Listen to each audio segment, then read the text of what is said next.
Actor சரத்குமாரும் actress ராதிகாவும் ஒன்னா சேர்ந்து வேற லெவல்ல டான்ஸ் ஆடி இருக்கக்கூடிய இந்த வீடியோ தான் இப்ப சோசியல் மீடியால வைரல் ஆகிட்டு வருது. ஆக்சுவலா ஆக்டர் சரத்குமாருக்கும் அவருடைய முதல் மனைவி சாயாவுக்கும் மகளா பிறந்தவங்க தான் ஆக்ட்ரஸ் வரலட்சுமி. சினிமால ரொம்ப பிஸியான ஆக்ட்ரஸா இருந்துகிட்டு வந்த இவங்களுக்கு இப்ப 38 வயசு ஆகுது. சோ இத்தனை வருஷமா பிரேம்ஜி மாதிரி திருமணம் பண்ணிக்காம முரட்டு சிங்களா இருந்துகிட்டு வந்த ஆக்ட்ரஸ் வரலட்சுமி கடந்த பிப்ரவரி மாசம் தன்னுடைய வருங்கால கணவர் நிக்கோலாய் சச்சிதேவ் அவர்களை அறிமுகப்படுத்தி இருந்தாங்க. இதை தொடர்ந்து இவங்களுக்கு மார்ச் மாசத்தோட தொடக்கத்துல திருமண நிச்சயதார்த்தம் நடந்து முடிஞ்சிருந்த நிலைமையில இப்ப இவங்களுக்கு திருமணம் நடக்க இருக்கு. ஆக்சுவலா இவங்களுடைய ப்ரீ வெட்டிங் ஃபங்க்ஷன்லாம் 2 நாளைக்கு முன்னாடி தொடங்கி கோலாகலமா நடந்துகிட்டு வருது.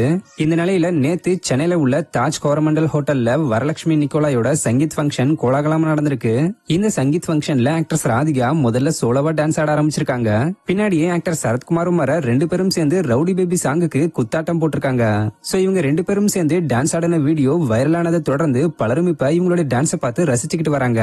அது மட்டும் இல்லாம இந்த சங்கீத் ஃபங்க்ஷன்ல ஆக்ட்ரஸ் த்ரிஷா, சங்கீதா, மீனா, ஆக்டர் பிரபுதேவா, பிரபு, சந்தீப் கிஷான் மற்றும் ப்ரொடியூசர் அர்ச்சனா கல்பத்தினி இப்படி பல செலிபிரிட்டிஸ் கலந்துகிட்டு செலிப்ரேட் பண்ணிருக்காங்கன்றது குறிப்பிடத்தக்க விஷயம்.